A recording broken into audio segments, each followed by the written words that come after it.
The mission at Hope Cancer Care Nevada is to provide world-class care closer to home.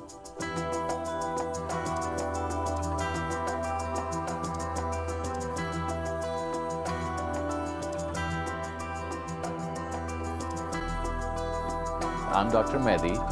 I'm a medical oncologist and founder of Hope Cancer Care Nevada.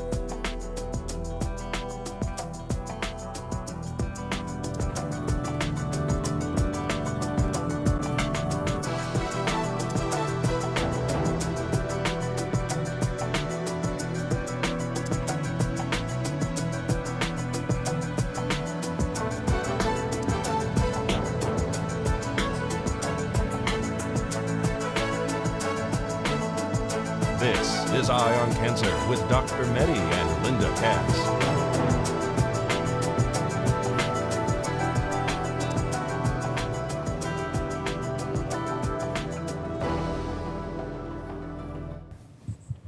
Good evening and welcome to Eye on Cancer, where you can get your questions about cancer answered.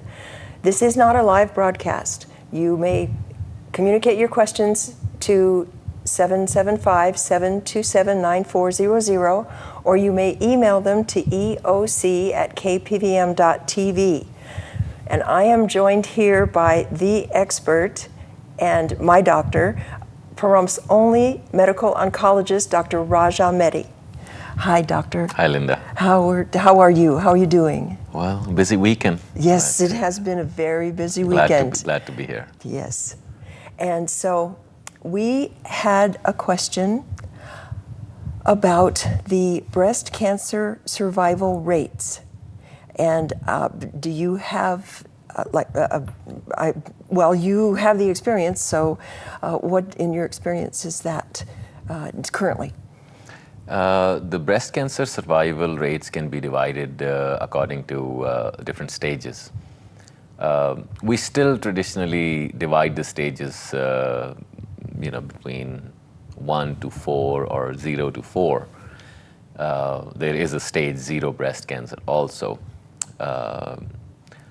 These stages would probably be not that relevant in the near future because we are treating cancers more according to the genetic makeup of the cancer cell itself rather than the stage. But nonetheless, at this time, stages are how we categorize survival rates. So for stage 0 and 1 breast cancer, that's breast cancer that's just starting and it's less than 2 centimeters in size and it's only localized to the breast, is 100%. When we talk about cure rates, generally we talk about patients who survive 5 years and beyond. So that's how they characterize them. So stage 0 and 1 is about 100%. Stage 2, which is the cancer size between 2 and 5 centimeters, still localized to the breast, is about 90 to 93%. So it's still pretty good.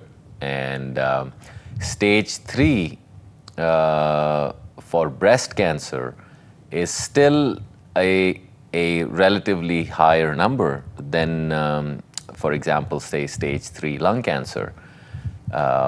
Stage 3 is when the cancer has spread to the lymph glands. Generally, they are located under the arm on the same side. So you would have a primary breast cancer, and then if it spreads to the lymph nodes, and that's stage 3. And with the proper treatment, it's still close to 75%. Stage 4, unfortunately, drops pretty drastically, and it's around 25% or so, 5-year survival. There is an important, I should say, statistically, when we say that it's 25% or 75% survival rate, for one individual, it's going to be either a 0 or 100. So it's not like you're going to be 75% cured. That's if you take 100 people in a room who have the exact same stage of cancer, then you can say that 75 of them will be alive and well 5 years down the road.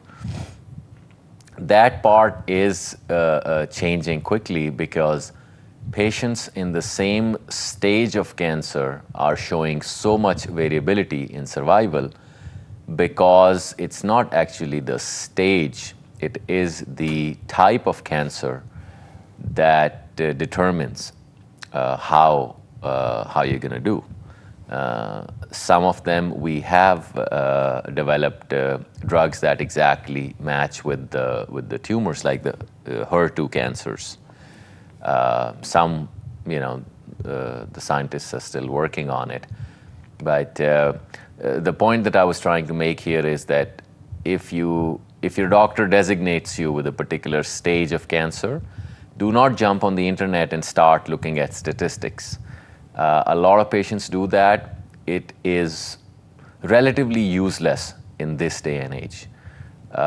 You should talk to your doctor and find out exactly what kind of cancer it is, rather than focusing so much on the stage of cancer, because your prognosis and outcome could be totally different from another patient with the exact same stage of the same cancer. Okay, I have a question then. The only the only type, I'm going to call it, of breast cancer is the one that I had. That's what I'm familiar with, and mine was carcinoma in situ. What are one or two or three of the other types of cancer that affect the breast? Carcinoma in situ is what we call stage 0 cancer. Okay. So it's it's totally contained. So it's not really broken through, the lining of the cancer, or the tissue. Yeah. So that's called stage 0 carcinoma in situ. Invasive ductal carcinoma is what you read on most of the reports. But beyond that, the differentiating factor is the receptors, like the estrogen receptor and the HER2 receptor and the progesterone receptors. Those are some of the things that matter more than just the stage. It's very complicated, and wow. I can learn more sitting next to this man than I can on the internet, let me tell you. Okay, we have to take a break, and we will be right back with some more questions.